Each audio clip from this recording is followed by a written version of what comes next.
Welcome to my YouTube channel city platform में हूं आयसम और आज हम पढ़ने जा रहे हैं chapter number 4 class 7 chapter number 4 class 7। और आपको अगर याद होगा फर्स्ट चैप्टर में मैंने आपको बताया था ट्रेसिंग 1000 ईयर्स अगो। मैंने आपको बताया था कि हम क्या क्या पढ़ेंगे। हमने देखा था कि कैसे हमें पता चलता है इसके मुताबिक। जैसे मैंने आपको बताया था हमारे पास जो पिछले जब हमने क्लास 6 में पढ़ा था वहां पे हमने देखा था बोरियल्स होते थे। वहां पे हमने देखा था पिलर्स, जैसे हमने पढ़ा था कलिंगनावाद अशोका पिलर्स के मुताबिक हमने पढ़ा था। तो फिर मैंने आपको यहाँ पे बताया कि यहाँ पे तवारीख हमारे पास है, ठीक है ना, हमारे पास राइटर्स हमारे पास हैं। फिर हम दूसरे चैप्टर पे आए किंग एंड किंगडम्स। फिर आपको मैंने बताया था ये जो बात हम कर रहे हैं ये हम कर रहे हैं पोस्ट गुप्ता पीरियड। जब हमने पढ़ा था मौर्यन टाइम, फिर हमने पढ़ा था पोस्ट मौर्यन, फिर हमने पढ़ा था क्या गुप्ता पीरियड। तो फिर मैंने आपको चंद्रगुप्ता वहां पे हमने पढ़ा था। फिर मैंने आपको बताया था चंद्रगुप्ता के बाद फिर हमने गुप्ता पीरियड के बाद हमने क्या पढ़ा था पोस्ट गुप्ता पीरियड, ठीक। जैसे मैंने आपको बताया था चोलियास, ठीक है, राष्ट्रगानस, ठीक। फिर हम आ गए दिल्ली सुल्तान। मैंने आपको बताया था दिल्ली सुल्तान कैसे वजूद में आ गए।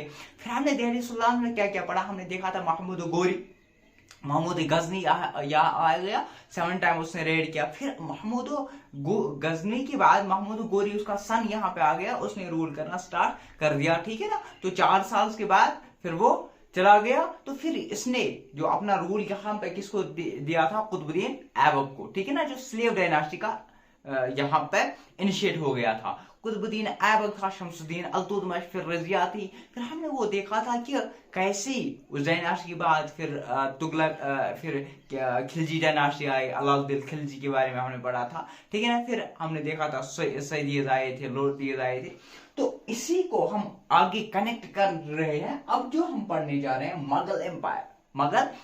देखो क्या होता है जब हमारे पास लोधी डायनास्टी होती है तो वो कहां से कहां तक रूल करते हैं। अगर आपको याद हो 1414 से लेकर 1526 तक, तो क्या होता है, तो लोधी डायनास्टी का एक बहुत बड़ा जिसने ऑरिजिन इसका किया था बहलोल लोधी। तो बहलोल लोधी के दौर में क्या चल रहा था, यानी कि उस टाइम में जब अभी दिल्ली सुल्तान के टाइम में क्या चल रहा था कि थोड़ी किंगशिप चल रही थी कि जैसे नोबल्स किसके बराबर होते हैं, किंग्स के बराबर होते हैं, ठीक है ना। तो यानी कि इक्तादार, उनको इक्ता दिया जाता था। वो हमने पढ़ा था कि यानी कि नोबल्स और किंग्स जो है आपस में बराबर हैं, ठीक है ना। लेकिन फिर आगे आगे जब टाइम बढ़ता गया, टाइम गुजरता गया, ये थिंग्स जो है ना चेंज होती गई।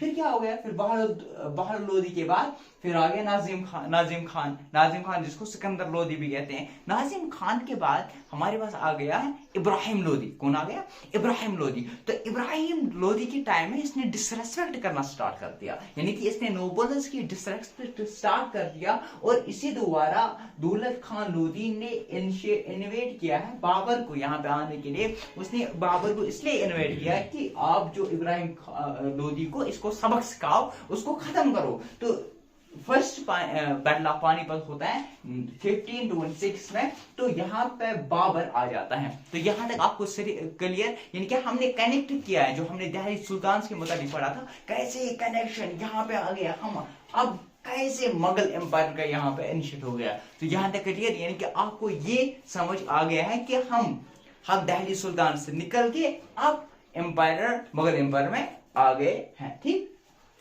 अब देखो अगर हम बात करेंगे इसकी ग्रैंडफादर की, इसकी फादर की, बाबर के फादर का नाम था उमर मिर्जा शेख, इसके ग्रैंडफादर का नाम था मोहम्मद मिर्जा, ठीक है ना। तो उमर मिर्जा शेख जो था वो बाबर के था फादर। देखो ये रूल करता था, कहां पे रूल करता था, तेलंगाना में, ठीक है ना, ईरान तेलंगाना में ये रूल करता था 1494 में, ठीक है ना। एट द एज ऑफ 12 उसने रूल करना स्टार्ट कर दिया था, एट द एज ऑफ 12। लेकिन वहां पे उस बैगेज जो थे उन्होंने इसको फोर्स किया कि आप यहाँ पे जो एंसेस्ट्रल रूल आपका जो यहाँ पे चल रहा है कंटिन्यूस, आप यहाँ से निकलो। उसको फोर्स कर दिया, किसको, बाबर को। अब बाबर वहां से निकलता है, बाबर जब वहां से निकलता है फिर 1504 में ये काबुल में क्या करता है, काबुल में अपने आप को किंग डिक्लेयर करता है। ये हम यहीं पे रखते हैं, आगे हम कहानी और देखेंगे बाबर की। तो देखो यहाँ पे हम बाबर के मुतालिक पहले पढ़ते हैं। तो हमारे जो टेक्स्ट है, अगर आप देखोगे टेक्स्ट के पहले पेज यानी कि इस पन्ने पे हमारे पास लिखा है थोड़ा सा, इसके बाद के पन्ने पे जब आते हैं, पेज पे आते हैं, वहां पहला है हु वाज द मुगल्स, यानी मुगल्स कौन थे, मुगल्स कौन थे। मुगल्स मतलब कि ऑरिजिन किसने किया, बाबर ने किया। तो हमें किसके मतलब पढ़ना है, बाबर के मतलब पढ़ना है। फिर जो इसके बेटे आते हैं उसके सक्सेसर, तो वो सिंपल है, उसके मतलब हम थोड़े से पढ़ेंगे जितना हमारी बुक में दिया हुआ है। देखो क्या है, बाबर जो है ना, अब बाबर की अगर हम बात करें, अगर हम मदर की साइड से बात करें, तो मदर कौन थी, वो थी डिसेंडर्स ऑफ मुगल जंगीज खान। जंगीज खान, अगर आपको याद होगा मैंने आपको बताया था जब यहाँ पर किसकी हुकूमत चल रही थी, अल्तुतमिश, जब अलाउद्दीन खिलजी की हुकूमत यहाँ पे चल रही थी, मैंने आपको बताया था जब उसने नॉर्थ वेस्ट को क्या किया था, अपने कब्जे में लिया था मंगोल्स को, तब इन्होंने आर्मी को स्ट्रांग बनाने की कोशिश की यहाँ पे, किसने, दिल्ली सुल्तान, क्योंकि यहाँ पे उनका भी खतरा था कि यहाँ पे वो भी कर सकता था क्या, अटैक कर सकता था। फिर आपको याद होगा कि मैंने बताया था खोखार्स के मुताबिक हमने पढ़ा था, जिसराट के मुताबिक हमने पढ़ा था, वो कहानी अलग है। तो देखो क्या हुआ फिर, जब यहाँ पे बाबर है, बाबर अगर हम मदर साइड से देखेंगे, ये कौन था इसका, जो ये मदर थी वो थी कहीं ना कहीं डिसेंडेंट्स ऑफ जंगीज, ठीक है ना, जंगीज खान। और सेंट्रल एशिया और चाइना पे ये रूल करता था कौन, जंगीज खान, याद करिए। लेकिन कहा जाता है ये बहुत, जो मंगोल्स थे वो बहुत क्रूवल थे, क्रूवल इन द सेंस वो अपने हुकूमत के लिए कुछ भी करने के लिए तैयार थे, क्योंकि ये मतलब कहा जाता है कि ये मतलब इंसानों को खा जाते थे, मतलब ऐसे ये लड़ाकू थे, वॉरियर्स थे। और इसीलिए जो बाबर हैं, जो मुगल्स हैं, ये खुद को एक ये मंगोल यानी कि मुगल, इनको इनसे मतलब जब उनको कोई बोलता था कि आप डिसेंडर्स हो, चिंगेज हो, उनको ये मतलब थोड़ा सा शर्म फील हो जाता था।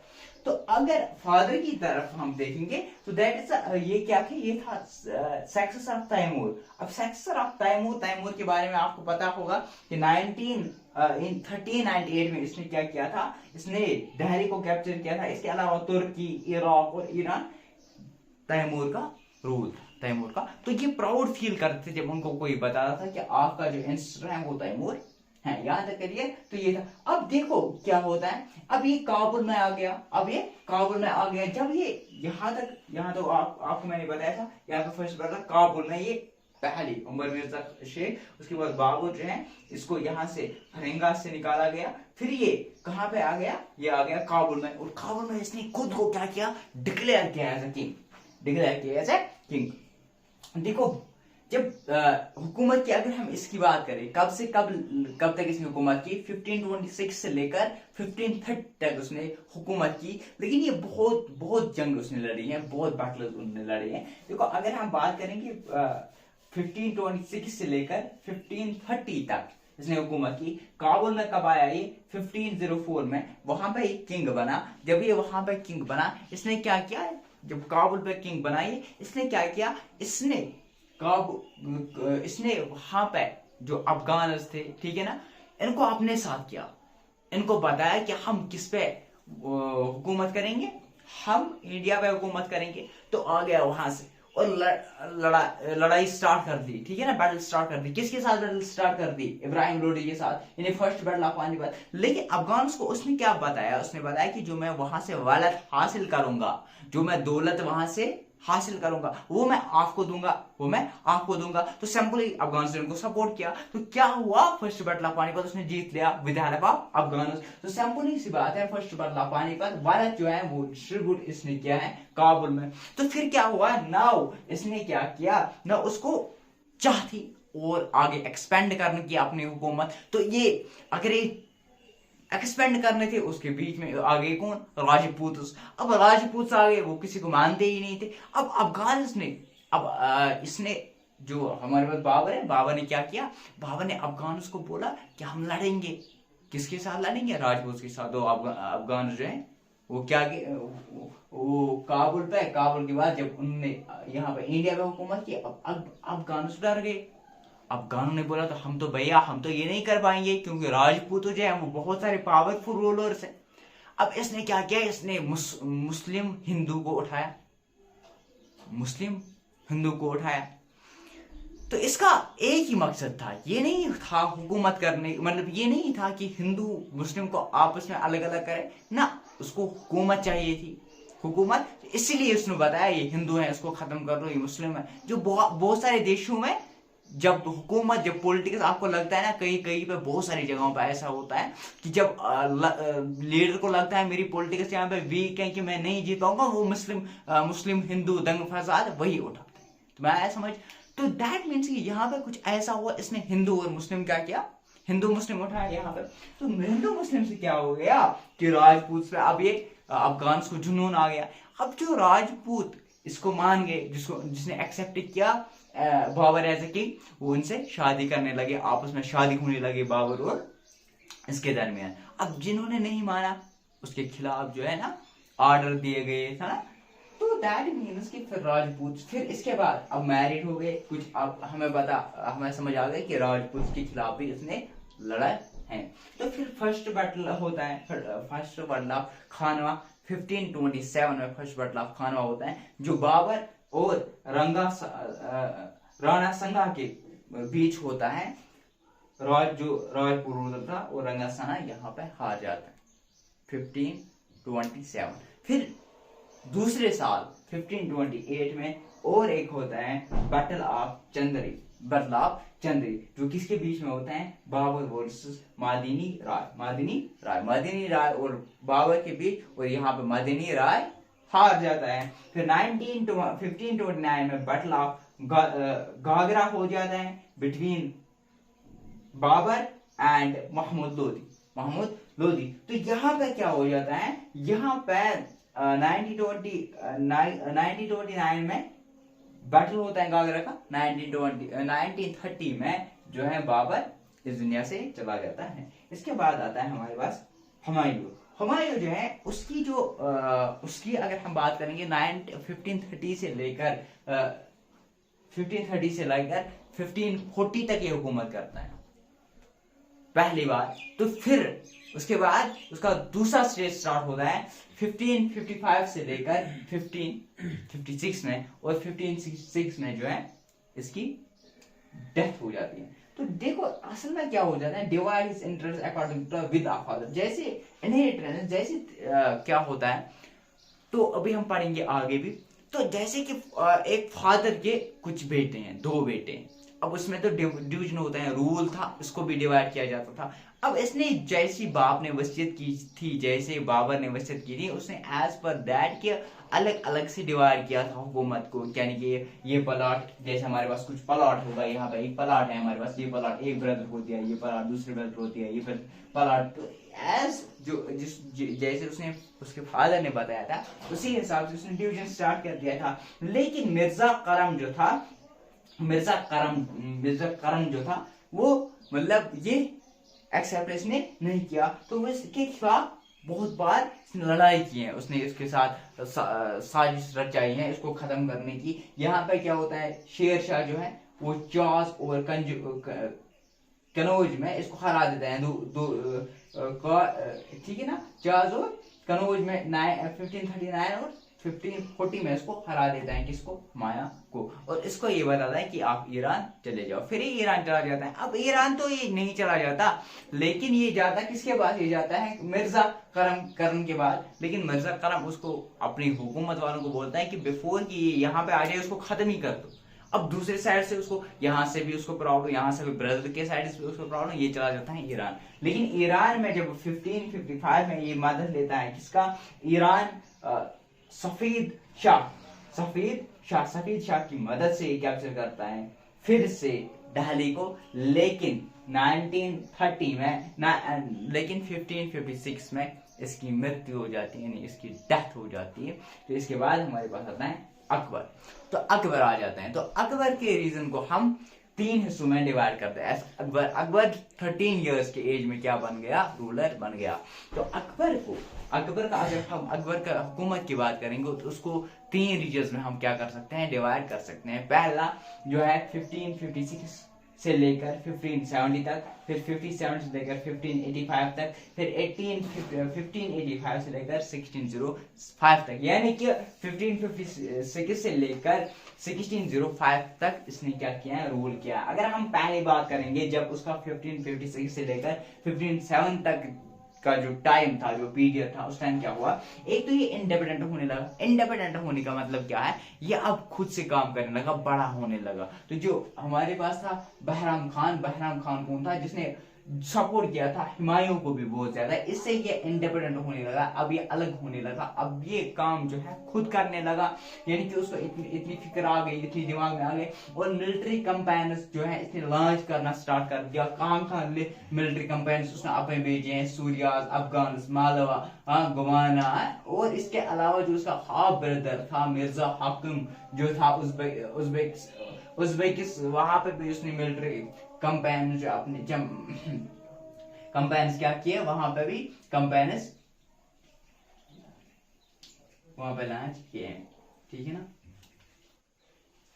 तो इसके अलावा अगर हम बात करेंगे, फिर मिर्जा हाकिम जो था हाफ ब्रदर मतलब क्या होता है, जैसे कि एक इसका फादर जो था कौन, हुमायूं, उसकी 2-3 बीवियां थी, ठीक है ना।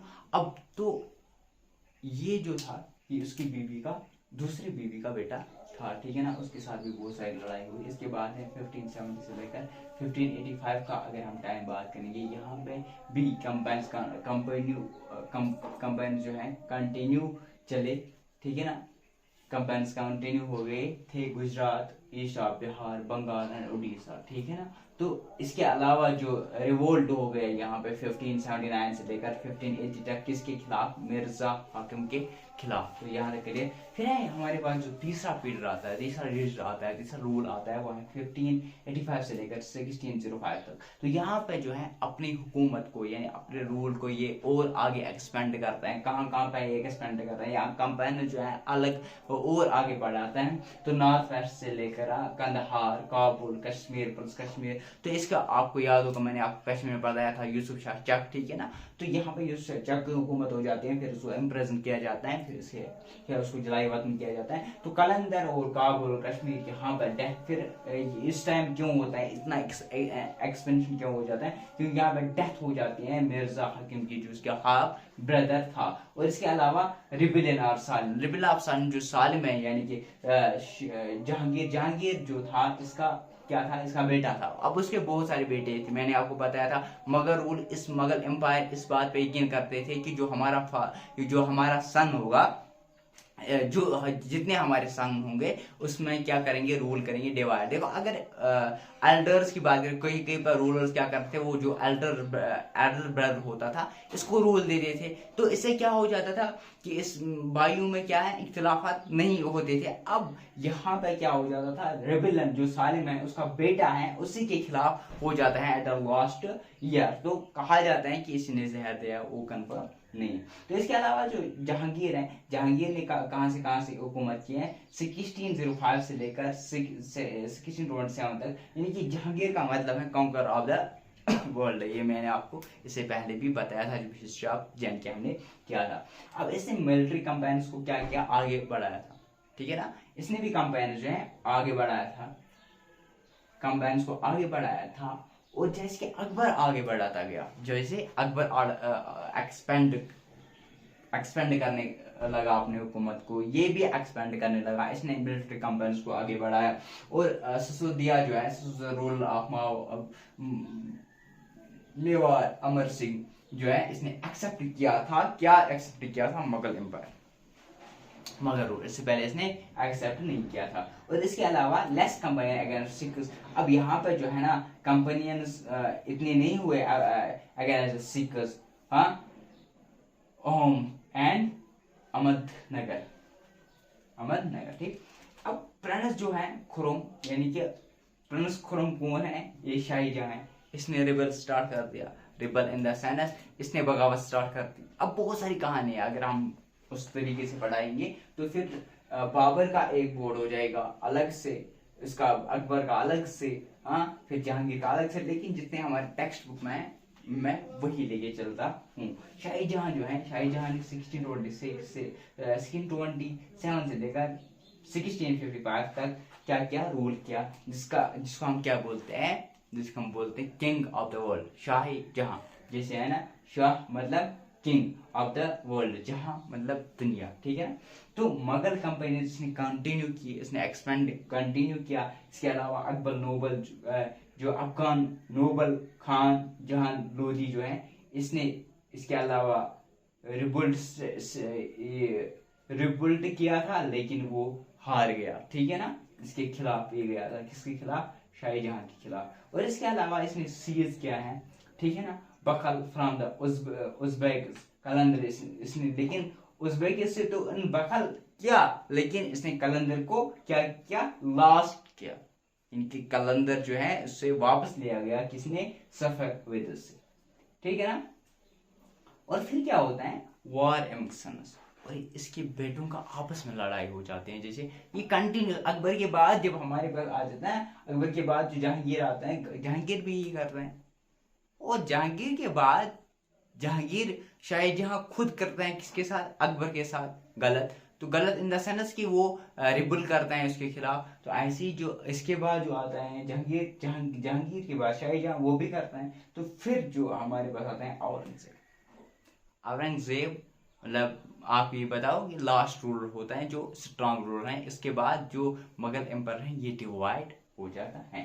देखो 1658 से लेकर 1707 तक ये रूल करता है, और ये अपने 3 भाइयों को किल करता है, ठीक है ना। उसके अलावा जो शाहजहां है उसको इम्प्रिजन किया जाता है आगरा में, और टिल डेथ। क्यों, किस लिए लड़ाई होती थी, बस कुर्सी के लिए। कुर्सी के लिए मतलब कि रूलर के लिए, और कोई नहीं रहा।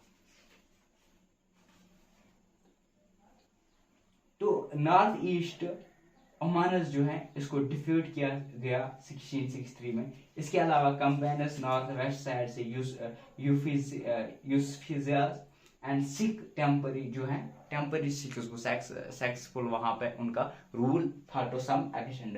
और इसके अलावा शिवाजी जो था, इससे लड़ाई हुई थी क्योंकि वो हिंदुइज्म फैलाता था ज्यादा, और ये मुस्लिम जो है ये मुस्लिम था, ठीक है ना, ये इस्लाम फैलाया था ज्यादा औरंगजेब।